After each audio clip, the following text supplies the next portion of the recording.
po yung merienda. Ang pagpapainit ko yan in-steam ko siya. Ayan ang aking almusal. Tapos, magkakape tayo. Hanggang tanghalian ko pa yan. Hindi ako magluluto for today. Rest day. Rest day ng rakiterang nanay. Manhid ang kamay. Pasensya na kayo mga suki. Lunes na ako makakapagtinda. Rest day muna ni rakiterang nanay.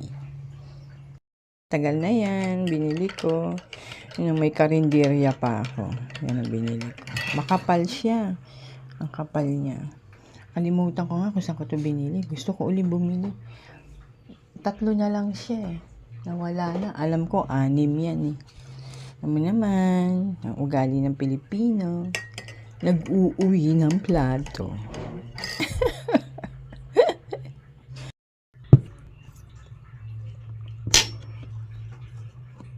Saw-saw kape.